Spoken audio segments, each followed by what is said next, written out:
All right, so traditional economies. Let's look at how traditional economies, which they base kind of what they do on traditions, based on tradition and customs. But how do these customs get established? Well, let's say we have an island community.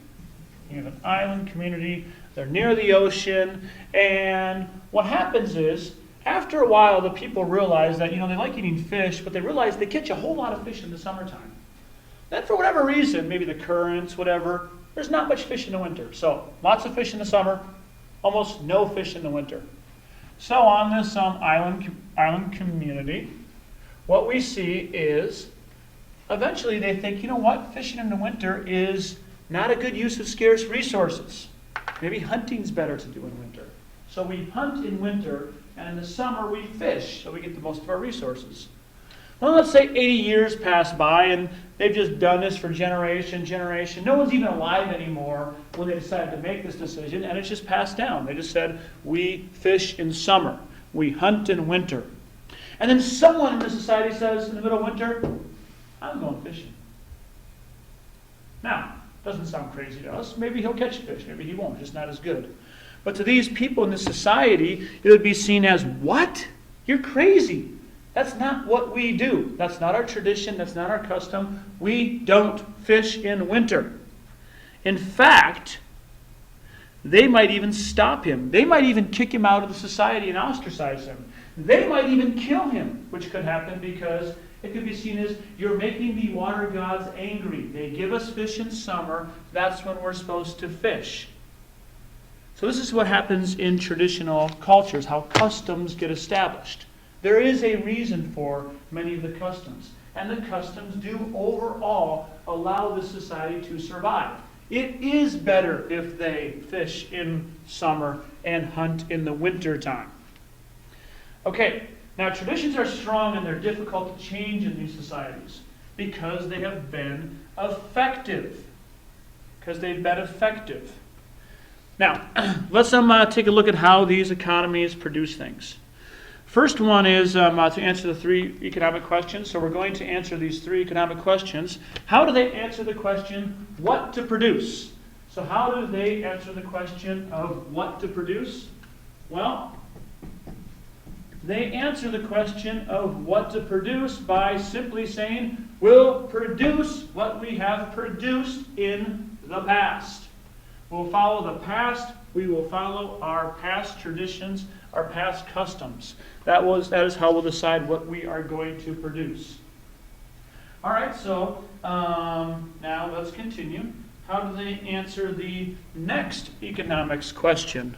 The next economic question would be, how do we produce it? And for them, it's like, well, we produce it again based on past, based on tradition, based on custom. We'll produce same way we produced in the past. How do we produce? Well, summertime, fish. Wintertime, we hunt. And it's based on traditions that are followed. So again, for both these ones, they follow the past and the tradition. Now, for whom do we produce? Again, whom have we always produced for? After we fish, does the chief get the first fish? Do they get to eat it because that's the tradition? Who traditionally gets it? Are the women and children the first ones fed? Do we spread it equally? Again, it will be for all three of these, it'll be how was it done in the past. Now, some things that are in traditional cultures can seem offensive to us. But many things that we do are offensive to people in traditional cultures. Let's look at women, for example. In our society, in America in general, most Western societies, seeing women wearing a burqa, having only the eyes shown, is seen as offensive. Now, there might be a reason for it if we really dig into why there actually is a reason why it has been effective for women to dress like this. Yes, it could be. Is there some sexism potentially here? Yes, of course there is. And we can look at that. But also, if we look at from their society, if they would see a picture like this, we have Miley Cyrus at the MTV Awards. Most people in traditional societies would find her to be very offensive. And they would say, she's just, selling sex, and that's all she is. She's just an object. So they would also see that as offensive. My personal opinion, I don't really like either. So let's move on. Yeah, I don't really like either, but then again, that also could be coming from my cultural perspective as well. All right, so let's move on, and those are traditional economies. So how economies work in traditional economies. Now let's move on to market economy. A market economy is basically a system based on individual actors following their self-interest. Key word here is self-interest. I'll say it again. The key word here is self-interest. In the market economy, it's actually the newest one. And a market economy is the belief that if we just kind of let people follow their own self-interest, everything will be all right. If someone starts a business and they're good at it, it'll survive. If it's not any good, it'll go away. So, individuals, actors vote, and they pretty much vote by their pocketbooks and their money. Now, a market system, for a lot of people, is hard to accept because they think, well, who's in charge? Who's in charge? Who's in charge? Well, no one really. In a true market system, no one's in charge of the system. All of us, by acting out of self-interest, we determine what will happen with the economy. Now, the real believer in this, and we're going to talk a little more, is Adam Smith. Adam Smith came up with this concept of self-interest.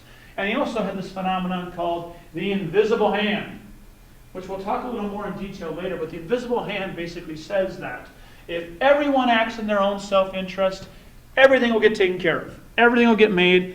Everything will get taken care of.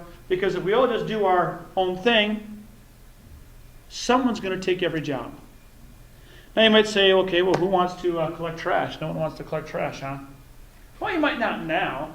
But if there was no trash service at all and people had a huge problem of what to do with their trash and couldn't get rid of their trash, someone's going to have the idea, I'm going to go buy a truck and I'm going to collect this trash. And I'm going to charge people for it and they're going to pay me. And they're going to start a business, and they'll start hiring people. That's the belief in the market economy of what will happen. So, let's take another example here, and we'll actually use another tropical island. We'll go to tropical islands quite a bit today to make good examples because they're small. So, we'll say in this example that there are two jobs. There are two jobs that people on this island do. They're like fishing and planting gardens for vegetables. Now, let's say what happens is there's only 100 people on this island. So you have 100 people on this island, and there's two things to do: veggies and fish. And let's say people are like, they're going to act on their self-interest. So I could either go fishing, or I could dig up a garden, plant veggies, wait, and then have the vegetables, and then sell them. Well, the average person's probably going to be thinking, you know what? I'm going fishing because that looks like way easier. It's a nice sunny day. I'd rather be out in the water fishing than doing veggies. So what happens is, let's say that 95 people decide that they're going to fish and only 5 people decide that they're going to plant the veggies. So what happens is after a while, it's like, okay, so what's society going to have? A whole lot of fish. Tons of fish. People are going to be up to their ears in fish. And they're probably going to get sick of fish. These people who have veggies, those veggies are going to become pretty valuable. And in the trade, they're going to get a whole lot of fish for their veggies because they're scarce, they're valuable. People will probably even start having some health problems because they're not getting veggies if we want to go that far. But mainly, eat fish every day, you're probably going to get sick of it, you want something else.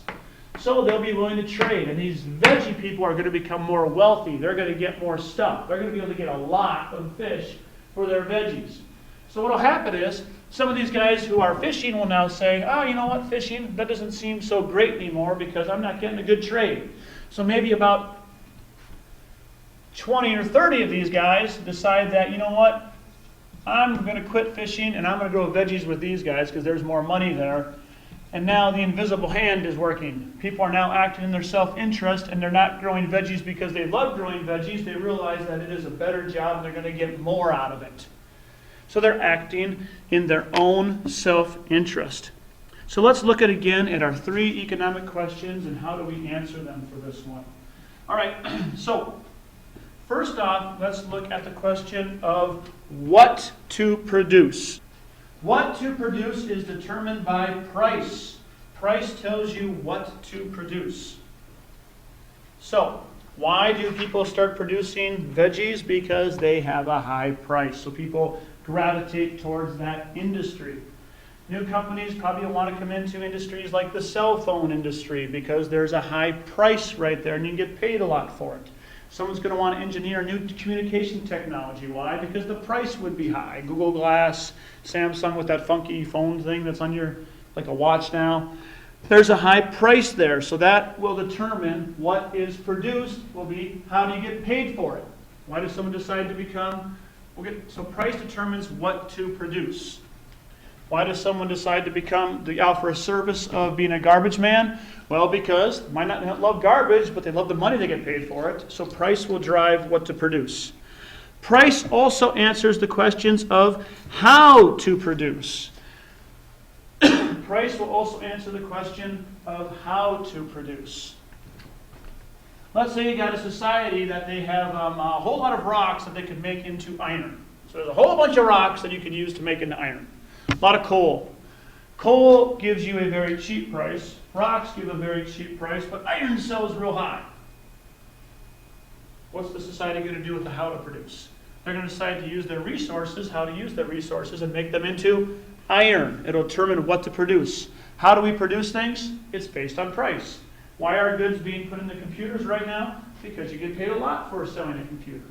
So how to produce is determined by price. And finally, for whom to produce is also based pretty much on who can afford it, who can consume it. So for whom is based upon individual actors, again, acting in their own self-interest. They're acting in their own self-interest. I got my lemonade stand here. This lemonade stand, if they're going to have a lemonade stand, people are going to come and buy from them. It is based on they're interested and they want the lemonade. If the lemonade stand makes it, it's because consumers come and they buy it. Well, same for Coke, same for McDonald's. Individuals are acting in their own self-interest. They are buying what they want. And that answers the question for whom. And also, people who have more money can buy more things in this system.